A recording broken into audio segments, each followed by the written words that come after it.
And breaking this morning, brand new details about President Biden's reshaped role at the Democratic National Convention now that he's no longer at the top of the ticket. The president this weekend at Camp David fine-tuning a speech he's set to deliver on Monday, day one of the DNC convention in Chicago. Multiple Biden officials tell NBC News the speech will outline the stakes of this election. He will focus on Donald Trump's threat to American democracy.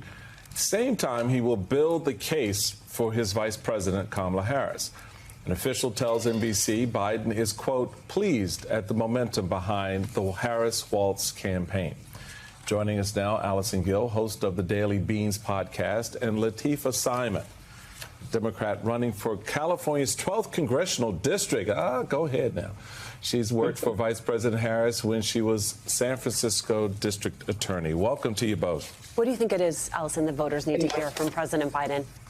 I think it's going to be a lot of the same of his Oval Office address about why he's passing the torch and wants to, step aside. I think that was one of the most patriotic things I've seen a president in my lifetime do.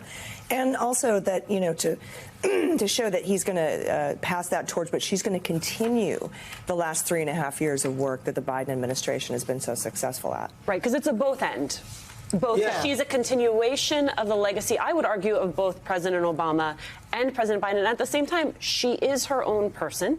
And this is generationally, Simone, a turning of the page. As you well know, she's about a month shy of being Gen X. Mama, give it to her. She's in style, Gen X. And this very much is a new generation coming to power. Yeah, it is. And I mean, coming to power on the national and international stage. But Lateefah knows, because she worked with the vice president when she was the first woman elected district attorney in San Francisco. Then obviously went on to become elected as the attorney general in California before going to the United States Senate.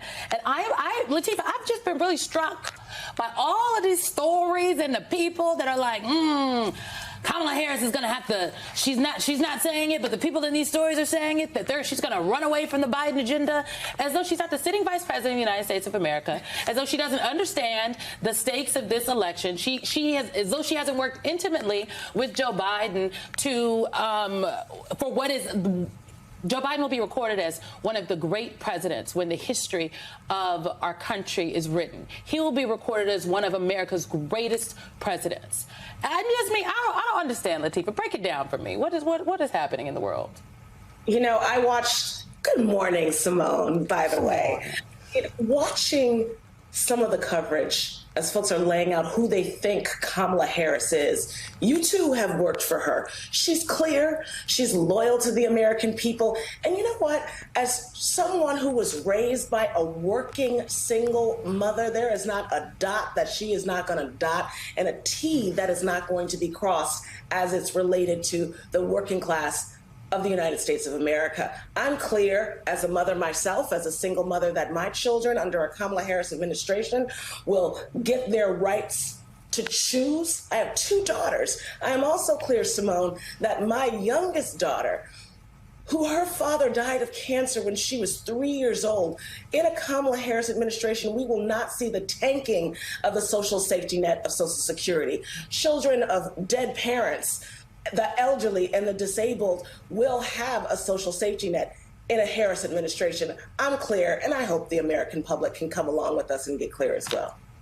I think to both of the points made so far, that there's a legitimacy, if you will, Allison, with this idea of people finding out who Harris is and the connection that she has to the president, notwithstanding her earlier service as Attorney General. But there is also the fact that she's got to define herself. And there will be, and I think people should not pretend otherwise, some important separation between her and Joe Biden. And because she is her own person and she does have her own idea of how she wants to govern as president of the United States. So there's going to be that. We do have sourcing on the DNC from Biden officials that have been given to us, noting, quote, 4 years ago, America was reeling from a once-in-a-century pandemic. Today, we are the global engine of growth. Our allies are strong. Violent crime rate is at a 50-year low. Border crossings are lower than when the previous administration left office. And we are making progress on issues Americans care about. And what's important to note is a lot of the aides believe that, the convention will continue to highlight the Biden-Harris record. Okay. When does the Harris record start? Well, I think that you made a really great point, Alicia, when you said it's like a yes and, because they're going on a huge bus tour and they're sending out like 3,200 different events through surrogates across the country to highlight her new economic plan, for example. And I think that pulls her away a little bit from Biden, but continues the ideas that he started, like 100 million people will get their taxes cut. Biden was, we're going to tax the wealthy. She's like, and we're going to cut taxes on 100 million Americans, middle class. And we're going to build 3 million housing units and rental units so that we can lower the cost of housing. And Biden was like, we'll give you $10,000 for a down payment. Kamala Harris is like, the Kamala Harris administration is going to give you $25,000 for your down payment to help ease those burdens. And so I think she's taking this a step further. And I think when she goes out and does this tour about her economic plan, and I think she's doing a Milwaukee event during the DNC, she'll be highlighting those differences, that it's yes, and we've done this, and here's where we're going to take it further. I just don't think it's a difference. I think it's building on, because the lady is still the sitting vice president of the United States of America. She still has to go to work with Joe Biden every day. He has continued to say he is not yet done. But the point I'm it's making, a building with a distinction. I get that, but what I'm trying to say that with respect to the Biden portion of that, there are a lot of people out in the country who had a problem with the Biden portion of that. And so I'm just saying. Did they? Yeah, they did. What was the problem? We're talking about the economy. Yes, I think that. No, I don't think that. Here's the thing. People are still complaining about gas prices. Latifah, you can correct me if I'm wrong, and I could be wrong, because Mr. Chairman is often right. I'm just saying. What I'm trying to say is I'm not disagreeing with the approach that you just laid it out. I like the yes and approach to this. All I'm saying is, narratively speaking, it's more rhetorical. It's a rhetorical thing, and it's a very tricky space for her to be in, because the convention is going to be touting the Biden-Harris. My thing is, okay, now give me some of the Harris juice, because there are some issues that people still have with the Biden portion of that, is people think that the economy isn't as strong as we know it is. Yes, no, but that is not it. To be clear, I don't think that that's an issue with the Biden portion of that. I think that is a function of the fact. I'm saying with the American people. No, I think that the American people are saying that they don't like where the economy is right now. Like, they understand the GDP and everything, but they feel they're squeezed on the pricing and all these other pieces. The Biden when it was the Biden campaign, I don't think they talked enough about that portion. And that may be the problem. And that's the issue. But for people to say that people had an issue with the Biden economic policies, I don't think they did. Well, I really feel like the prescription drug stuff and whatnot, Joe Biden did that. And so I just think folks need to be very specific before people there is a rewriting maybe of what actually went down. But it could just be me. Latifah's trying to jump in, so I want to hand it over to her. Please. I love listening to you all. But what's exciting to me, again, and I'm a super delegate. I was a super delegate going in if Biden was, going to be at the top of the ticket. But I'm a super, super delegate going in knowing that Vice President Harris is going to be our nominee, is our nominee. Listen, she's a Democrat. It's clear that she understands not only what's at stake, but what they have been trying to accomplish for the last 4 years. I got to tell you, as someone who has worked with her, as you have as well, Simone, Vice President Harris is myopic in her understanding of what real people go through every single day. Again, we worked in that district attorney's office fighting to get kids off the street. She did something that other district attorneys never did, looked at each individual young person who was coming through the system and tried to create a plan. And she knew that for so many of these young people, it was the rent. This is over 20 years ago. It was the daycare. It was the dental care. I have no doubt that as she continues to roll out this economic vision of America, she will not only implement it, but we'll look back 5, 10 years from now, and we'll be able to say a swath of America, the material conditions in which they live in are better because of the policies that she's going to roll out. You know that she is, again, Kamala Harris wants things to happen, and she gets a team around her, and she pushes them to make it happen. I'm excited. I also think when she talks about going after price gouging, part of what she's doing is leading into her autobiography, that is actually a use of law enforcement that we would not ordinarily think of, but she is going to. Right now, the Harris-Walz campaign is making their case to Midwest voters, with Democratic vice presidential candidate Tim Walz set to take the stage next hour at this campaign event. It's just outside of Omaha, targeting a unique swing district in the red state of Nebraska. NBC's Catherine Krutsky is there for us. Catherine, welcome to you. So we know Tim Walz may be the governor of Minnesota, but he long called Nebraska home. So why is Omaha worth a stop on the campaign trail? Yeah, Alex, exactly right. So an early campaign stop for Governor Walz today, just outside of Omaha, his home state. The crowd here is very excited that he's making this important stop. But as you mentioned, there are some politics in play here. Nebraska, like the state of Maine, isn't a winner-take-all for electoral votes come November. It's split up by congressional district. So the Democrats could pick up a electoral vote in the congressional district of Omaha, similar to President Biden did in 2020. So it's an important stop for Governor Walz here today to see voters, talk to people that live here, but also come home to visit his home state here. So they could pick up that electoral vote here in November. I did speak to some people here today, sisters that had their Governor Walz had their cousins as a teacher here a couple of years ago. Let's take a listen to what they had to say. I was so excited to hear that he was coming here. Our cousins actually had him as a teacher growing up in Alliance, Nebraska. I think he knows what the Midwest needs. It's just so great to see such a large gathering of support for change. It's totally re-energized the young Democrats and young people of America. Having lived through the 70s as a young voter, I'm very excited to see women come to the forefront once again.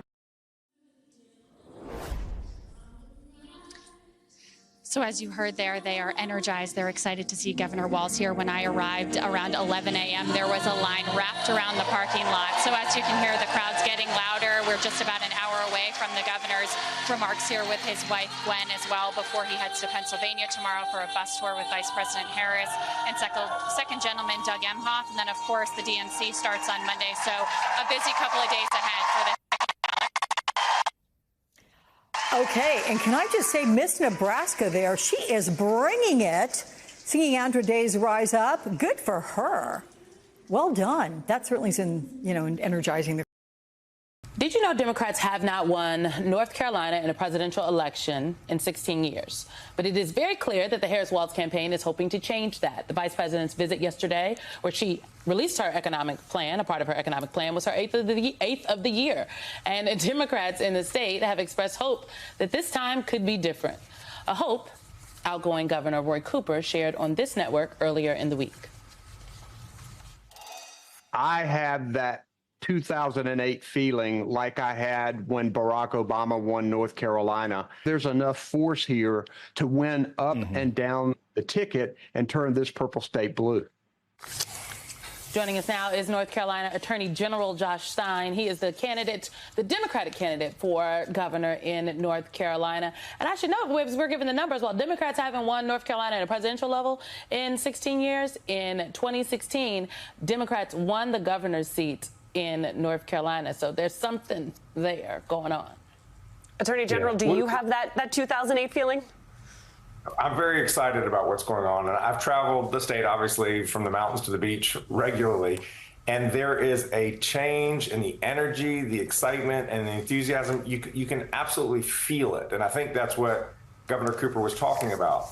And even though North Carolina hasn't gone for the Democratic candidate since 2008, we were the state that was most narrowly red in 2012 and in 2020. I mean, just by a small percentage. And so we're always in the game.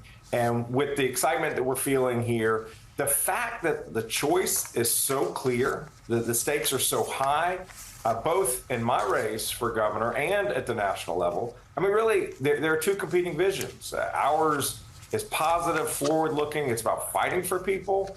The vision of my opponent, our Lieutenant Governor Mark Robinson, is one of division, violence, and hate. He says awful things about people. He called teachers wicked people. He says women are not called to lead. He from a church pulpit about a month ago said some folks need killing. He wants to gut public schools. He wants to make it harder for people to vote and completely ban abortion. The people of North Carolina want hope, not hate. They want opportunity, not obstacles. And that's the vision that I'm bringing, and I know that the vice president is bringing at the national level as well. So, General, there's a lot of talk, obviously, about what has happened in the past in North Carolina. I for one, have been looking at this state along with a number of others as a bellwether of what's actually happening across the country. And it seems to be some bearing out of that in New York Times, Siena College poll has Vice President Harris leading Trump right now by 2 points, 49 to 47%. That, for me, is part of an ongoing trend in which Democrats have been making some gains in the state of North Carolina. Certainly, you know that. Let me also play, just so we know what we're talking about here in this race, your opponent, the Lieutenant Governor Robinson, comments that he's made and what Trump thinks about those comments this past Wednesday. There's no reason anybody anywhere in America should be telling any child about transgenderism, homosexuality, any of that filth. And yes, I called it filth. Abortion in this country is not about protecting the lives of mothers. It's about killing a child because you aren't responsible enough to keep your skirt down. I absolutely want to go back to the America where women couldn't vote. I want to thank a very good man, and he's in there fighting. He's fighting, and we know he's a fighter. The next governor of North Carolina, Mark Robinson. So my sense is that North Carolinians are saying to themselves, what the hell? Why would we, what's going on? Do you get the sense that with candidates like this emerging in states like North Carolina, that it becomes a little bit easier for the case to be made for common sense governance, common sense leadership in the face of such extremism? Yeah, I've been Attorney General now. I'm in my 8th year. Before that, I was in the state Senate. I've been fighting for people. We led the national bipartisan coalition of state attorneys general to take the opioid drug companies to court, and we won more than $50 billion. We helped eliminate what had been the largest backlog of untested rape kits in the entire nation. And as a result, we're delivering justice for victims, and we're making our communities safer. I've worked on a bipartisan basis with our General Assembly to strengthen our laws to protect kids from child sex abuse, to fight the fentanyl epidemic that is killing too many of our people, and to address other important public safety issues. It's about getting things done in a practical fashion. I mean, you just saw Mark Robinson. He just speaks hate and violence and anger. And I don't believe voters want that for their future. They want a governor who's going to address public education, public safety, the economy, get costs down. And that's the kind of future we can deliver for people in North Carolina. But we've got to win. And the way we will win is by making sure voters understand the stakes, understand the choice. We're a huge state, 11 million people, and it's hard to get that kind of information in front of people. So if folks want to help, we can take their volunteer time. We can obviously take their resources. Just go to joshstein.org, and you can help us educate voters, because if they know what's at stake, I am absolutely confident they'll make the right choice. All right. Attorney General Josh Stein, thank you so much for joining us this morning. Really appreciate it. As his poll numbers slide, Donald Trump has started laying the groundwork to question the results of the 2024 election. He claimed President Biden's exit from the race is unconstitutional. It is not. He's claimed the vice president's crowds are AI generated. They are not. And he is building a false claim that Democrats are somehow trying to cheat him before a single ballot has even been cast. Also not true. Democratic Congressman Eric Swalwell is back with us. No real surprise here. Yeah, but he is, as Michael alluded earlier, he's getting better, right? I mean, he's learned from what didn't work in 2020, and he's almost setting the predicate much earlier. And so we have to really inoculate against and guard against intimidation that you're going to see of poll workers or suggestions that it's rigged to try and suppress people from even turning out. And we have to be the party that always, always, always prefers voting over violence. I think that it's important to really kind of stress both those points, that right now what you're seeing is an example of the thinking, meaning they're saying they're looking at the polling, because the polling at one point had Donald Trump up ahead, right? The implication is we're going to win, right? Okay, fine. Now that he's behind, the implication is they're stealing the election. So the idea that they're going to use little metrics like polling, which we know any given day could be anywhere, right? As a basis for arguing, making the case to voters, see, they're stealing the election because I was ahead, now I'm behind, therefore something nefarious must be going on. That's how deep into this is going to go, and it's going to get harder once you turn past that corner of Labor Day and everyone is really geared into the election to fight these narratives, because this is all part of the 2025 Project 2025 playbook. To sort of put in motion narratives that undermine our trust in our system. It is, when we went to break, I'm like, y'all, he didn't learn anything, but you are absolutely right. He learned you got to start a little earlier. You got to say it often in terms of if you want to undermine the election. He is consistent, I would argue, in understanding how to manipulate the conversation. So the very well-meaning people who support him believe what he is saying. I keep going back to that 60 Minutes interview that he did with Leslie Stahl while he was still president. And Leslie Stahl talks about the interview in a panel conversation that she did after the fact, and said that Donald Trump told her when it was just them in the room, her and her producer, that, oh, well, that's fake news. And she's like, it's just us, really. Like, the cameras are not on. And he's like, I do this because if I say it enough, then the people will not believe what you all report. It's intentional. When we talk about who's gotten better and who's gotten worse, I also think, though, Democrats have gotten better about understanding that they also need to get out in front of this, both by talking about the potential threat and talking about how enthusiasm is the only antidote. I want you to take a listen to Tim Walz talking about how Democrats, despite all this enthusiasm, remain the underdogs. Take a listen. Our campaign is the underdog campaign. Oh, yeah. And with our joy, we also have to understand that we're still up against some forces. Yes. That are trying to divide our country. It pains me the kind of division and the stoking of divisions that has taken place, right? And when we can remind people and create a space for everyone to come where they see each other and say, magic. Hey, we're all in this together. It almost feels like everybody's coming out of their house after a blizzard and, a Minnesota reference, and you shovel out, and then you start talking to your neighbors. How was it the last couple days or whatever it might be? I think that's exactly right. It feels like we're in like an aftershock. Yeah, and also, if defeating Donald Trump doesn't motivate you, the spawn of Donald Trump and their potential should, right? Because there are some scary successors out there that he has put in place. Donald Trump is almost 80. It's not a surprise that he picked a 39-year-old, to be his successor.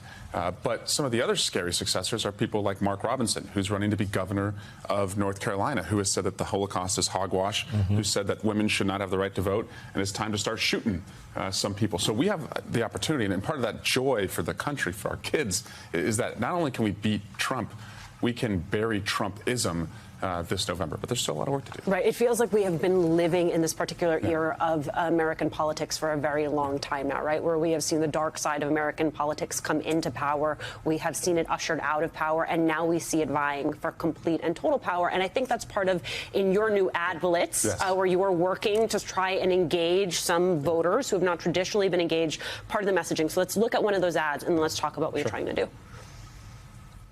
I love you. Have a great day at school.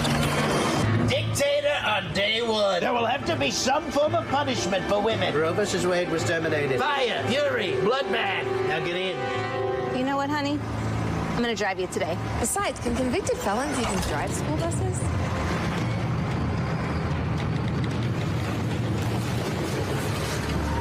If you wouldn't trust him with your kid, why would you trust him with your country? We got about a minute left. Who do you think that reaches? Moms, normal people, and we need to be more basic and simple in our messaging. For too long, Democrats have been trying to win a Harvard Law School moot court competition, and this is just a gut check. It's a gut check at the local bar with people who are very, I would say, demoralized and dissatisfied with politics, and we just have to say, if you won't let your kid get on the school bus with him, we probably shouldn't give them the nuclear codes, right? Right. Even if you were not an expert in partisan politics, trust your gut. Yeah, go with the gut. I love the school bus piece. That is the heart of everyday America, particularly as kids start going back to school this fall. That imagery is a powerful one, and I do appreciate you making note that you guys have often talked with your heads in the clouds while the rest of us were here on the ground. Welcome to the earth. Yeah, come back to earth. Joining me now, Megan Hayes, former special assistant to President Biden and former White House director of message planning, and Alencia Johnson. She's an alum of the 2012 Obama campaign and the 2020 Biden campaign, now political strategist and chief impact officer at 1063 West Broad. So welcome to you both. Megan, this Harris phenomenon continues its upwards trajectory, but what is driving it? What does she capture that's different than before? I think people are hopeful. I think she gives them hope. I think it's more youthful than, President Biden was. And I think that people really are resonating with the message that she's bringing and the enthusiasm that she's bringing. So I just think that people are looking towards the future. The former president looks past at everything and is so negative, and that's just not where the vice president is and not where the governor is. And I think that people are attracted to that. And I think it's really starting to show in the polls. And of course, Alencia, this Harris honeymoon, that's going to carry into the convention 2 days from now. The convention's also when candidates get a real bump in the polls. How long will she keep voters excited on this level? And how much of the enthusiasm is thanks to voters getting now a third option, which particularly applies for those Biden-Trump double haters? Yeah, look, I think obviously this is going to be a huge bump for us Democrats with, you have President Biden, you have President Obama, and then you'll have Vice President Harris and her running mate all talking next week, and which is a stark contrast to the Republican National Convention when none of the former presidents of the Republican Party or even President Trump's vice president were part of that week. Additionally, I think what you'll hear is the Democratic Party's platform to move forward. You heard Vice President Harris yesterday in North Carolina talking about her economic policy and expanding the work that she and President Biden have been doing under his administration. You're going to continue to see her talk about the policy positions. And by the time we get through Labor Day, where people are taking a break from riding this wave, we've got the debate September 10th. And let me tell you, so many people are excited to see her take on former President Donald Trump, because if you pay attention to her in those Senate judiciary hearings, you don't want to be on the other side of that. And so we have these moments coming up after the convention that will keep momentum. Yeah. And this also, Alencia, because MSNBC's Hayes Brown has written that her poll numbers undercut the assumption that the honeymoon is unsustainable. Granted, you've just given a target of post-Labor Day that things may slow down a little bit and then pick back up. But he notes the Harris campaign is converting enthusiasm into an army of volunteers. How critical is this to win?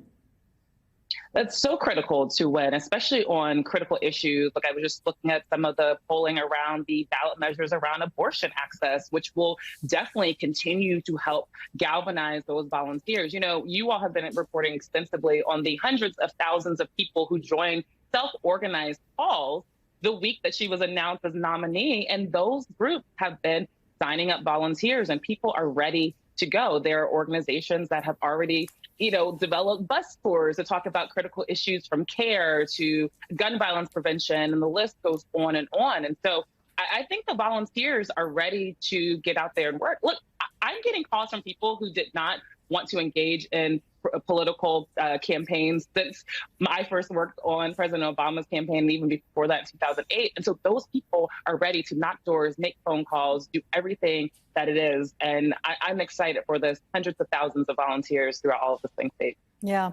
So, Megan, yesterday, VP Harris started rolling out her plans for the economy. Let's take a listen to a little bit of that. Here it is. As president, I will take on the high costs that matter most to most Americans, like the cost of food. We all know that prices went up during the pandemic when the supply chains shut down and failed. But our supply chains have now improved, and prices are still too high. So, Megan, did you hear a significant departure from President Biden's policies? Does she need to have her own distinct economic policy agenda? Because, look, analysts keep saying the economy is strong. It continues improving. So is it about harnessing the messaging differently?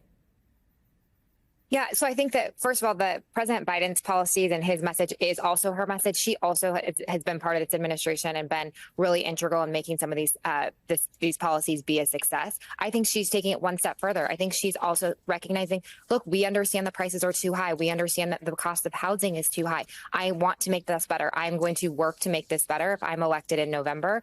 And I can take President Biden's policies and build upon them and continue to move into the future.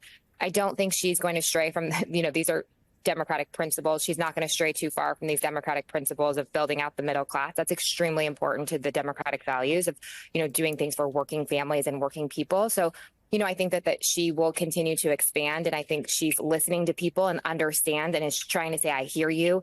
And I think that's really important. And I think that also goes to what we were just talking about, building the enthusiasm. People are feeling heard. People are feeling optimistic that she will make some actual changes. Mm-hmm.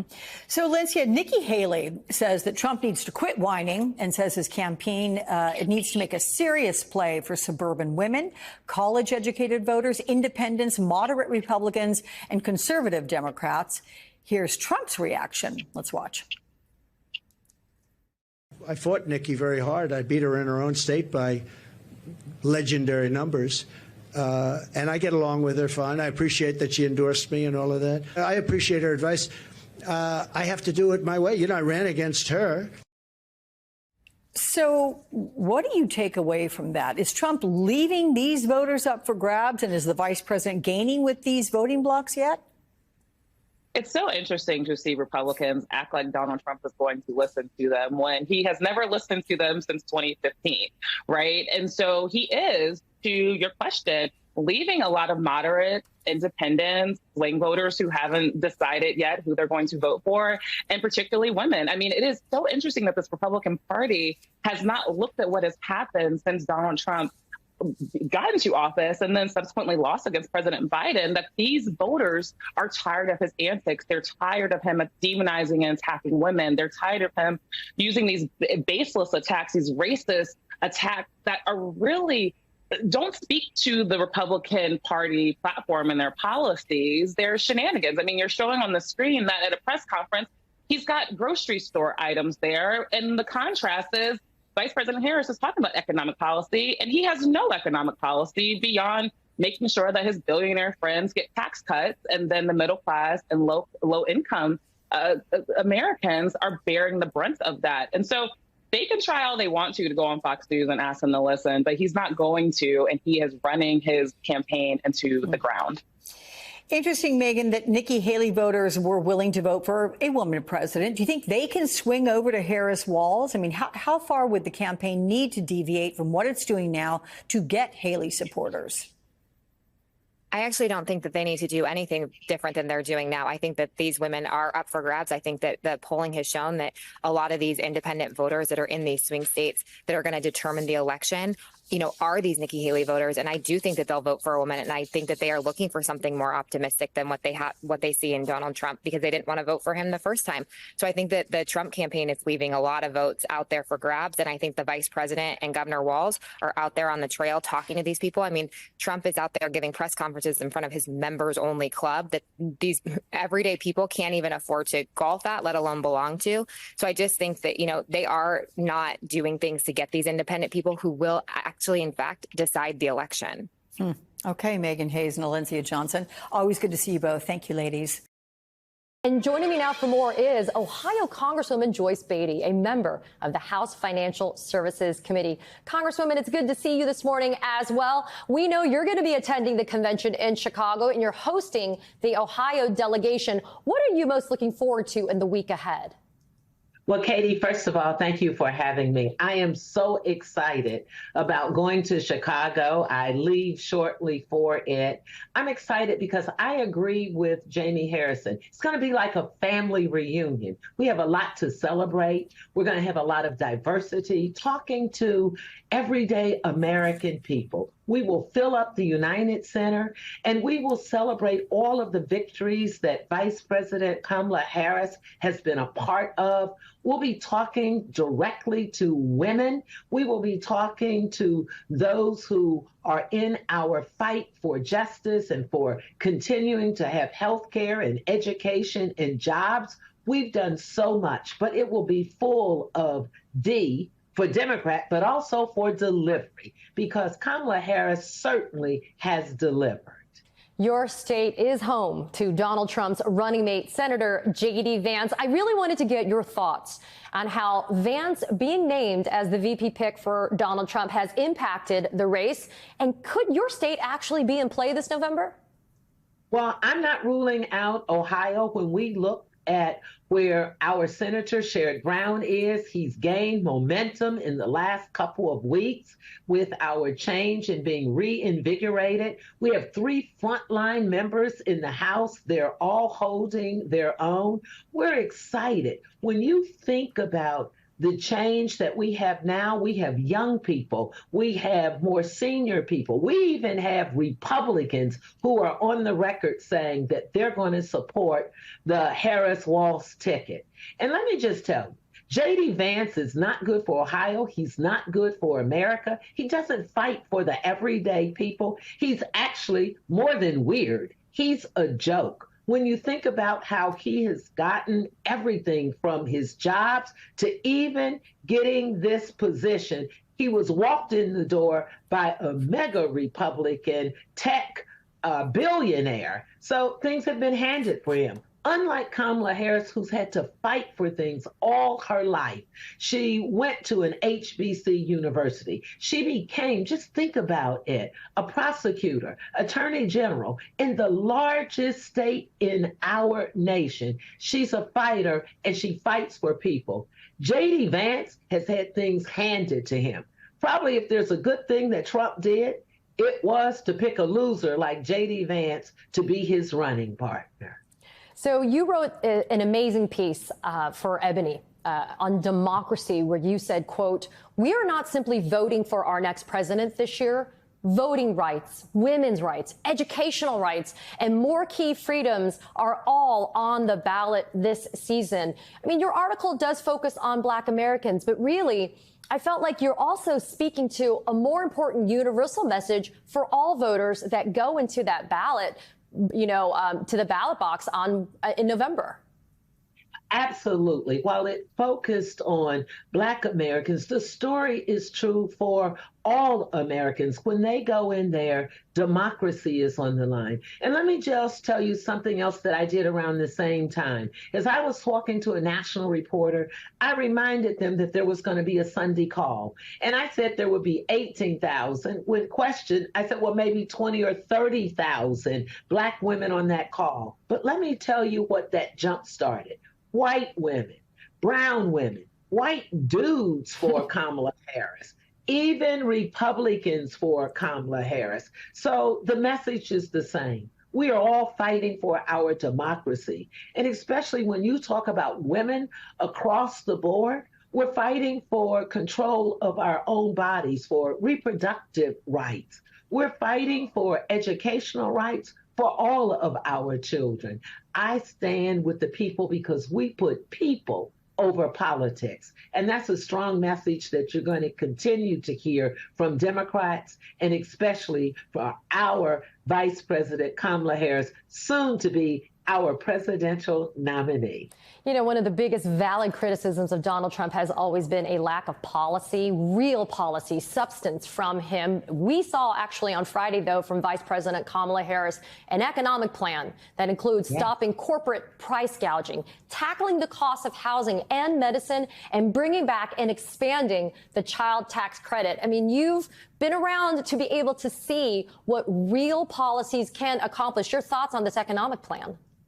Oh, I think her economic plan speaks to everyday people. It speaks to all Americans, because when you think of it, it's not just a plan that she's talking about. It's a plan that she's been a part of leading. I had the opportunity to be chair of the Congressional Black Caucus when we jump-started many of these things. And now we're having an anniversary, whether it is the Jobs and Chips Act, whether it is the American Rescue Plan, the Inflation Reduction Plan, and let's not forget about the infrastructure. $1.2+ trillion we put into it to go across this nation. And Kamala Harris's fingerprints were all over that. She's now bringing back those things, continuing those things. The child tax credit took more than 50% of our children out of poverty. This is what a president does. And as our presidential candidate, when we announce it on Thursday, I am so comfortable that she will not only implement this plan, but she will do it and more. Joining me right now, Democratic strategist and former advisor to the Obama campaign, Amisha Cross, and Brendan Buck, MSNBC political analyst, and previously served as press secretary to former VP candidate Paul Ryan. Welcome to you both. Good to have you back again. So, Amisha, we have new polls from the New York Times and Siena College that show Harris making big gains in Sunbelt states. She is leading Trump among likely voters in Arizona and North Carolina, and cutting down his lead in Nevada and Georgia, although within the margin of error. But overall, how significant is this? And what do you think these numbers suggest? I think it's very significant. It showcases that this is a race. This is extremely competitive. The places that were considerably hurt during the Biden run have now become more in play for Kamala Harris. We know that she has expanded that map. We know that she has expanded the demographic reach, and we know that she's going after those suburban voters. She's going after evangelical voters. There's evangelicals for Harris, for goodness sakes. We haven't seen Democrats do that in at least in my lifetime. We're also seeing more and more people of various demographics, young people, older people, middle class, individuals who are at the poverty line. Everybody in between is aligning around this campaign. And I think that as we walk into the post-DNC, as we walk into the Labor Day holiday, we know that over $300 million is going to be invested in campaign and digital ads. The majority of that money will be in digital ads. I think we're going to see more of a swing towards the Kamala Harris campaign after that as well.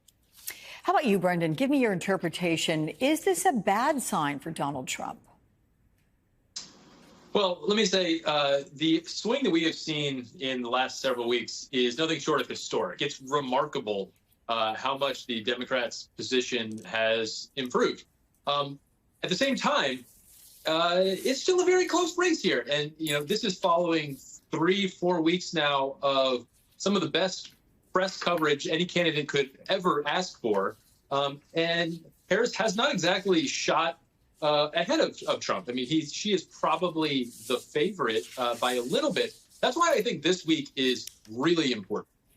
You typically, of course, are going to get some type of convention bounce. This is perhaps, aside from the debates, assuming they happen, her best chance to introduce herself to the country.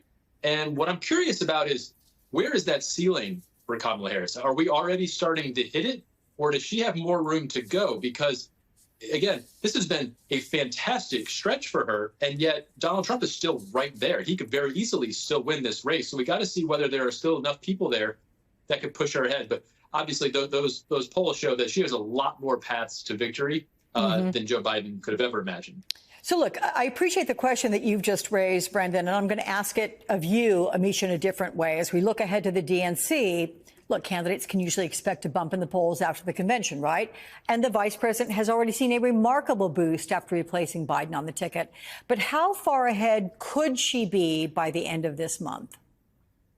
I think the sky is the limit for Kamala Harris at this point. After the DNC, we're going to see a monumentous boost in the same way that we saw when she initially came out. She's been out of the gate running from day one. And I think that at this point, she is not only shown to be amazing at fundraising, but also organizing on the ground. And probably more importantly so, organizing in those key battleground states. Where we're going to see is an alignment of Democrats, moderates, the people who are behind Nikki Haley, Republicans as well, at this convention. And I think that the holy trinity of Democrats is going to be speaking. We're going to see various generations come together in support of this ticket. We're also going to see a path forward. I think that it was extremely strategic and smart for the vice president to outline her economic policies leading into this, because America is hurting, quite frankly, and being able to talk to American families about ways that you can reduce costs is huge. But there is no limit to how high this campaign can fly. And I don't think that that's going to be negated by the DNC. It's only going to get greater after the DNC is over.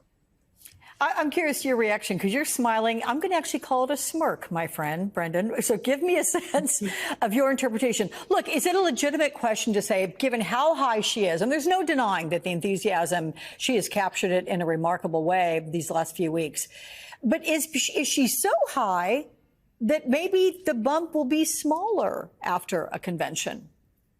Yeah, so I don't know. I mean, that's something that I'm curious about. I mean, I appreciate the sentiment, but of course there is a limit. It's not the sky. We're a very divided country, and nobody's ever going to get more than 52, 53% on their best day. And that's just the reality of who we are as a country. And this is still a very, very critical period.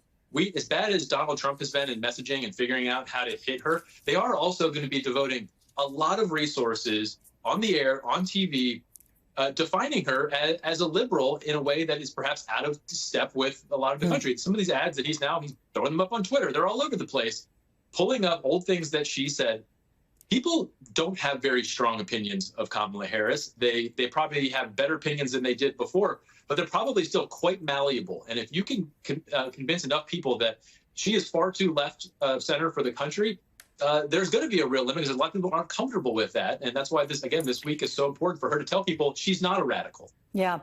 Can I ask you quickly, Brendan, before we take a break with you guys, the Washington Post reports that Robert F. Kennedy Jr. tried to meet with Harris to discuss serving in her cabinet if he supported her, and she won. The Harris campaign did not respond to these requests. Kennedy denies he wanted a job with Harris. Is he becoming less relevant to the race? I mean, even as a spoiler, what do you think the chances are he drops out? I mean, this is a guy who's driving his numbers down to zero, and now he's asking for a lifeline. I can't imagine anybody's looking to bail him out. He was relevant when Joe Biden was on the ticket, because you had a lot of Democrats who said, "Look, I can't vote for him, and maybe I need a third party." This double hater concept that we've long talked about, people not liking either candidate, allowed an opening for a third party. That doesn't exist anymore. A lot of those double haters have moved over to Harris. And RFK has just revealed himself to be a pretty awful candidate, maybe an awful human. And so he's not going to attract a lot of attention. I would imagine most of the people who are still sticking around for him are probably more likely otherwise to vote for Trump. So I don't know that Kamala Harris is going to be doing anything to bail him out. You want to quickly weigh in, Amisha, on the RFK Jr. factor?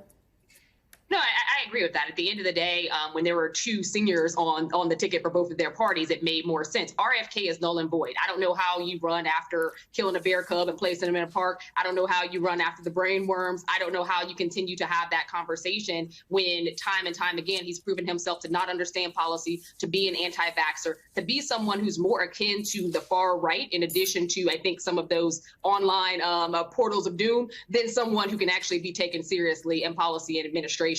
This is a guy who has done his level best to denigrate his family's name and legacy. He's done.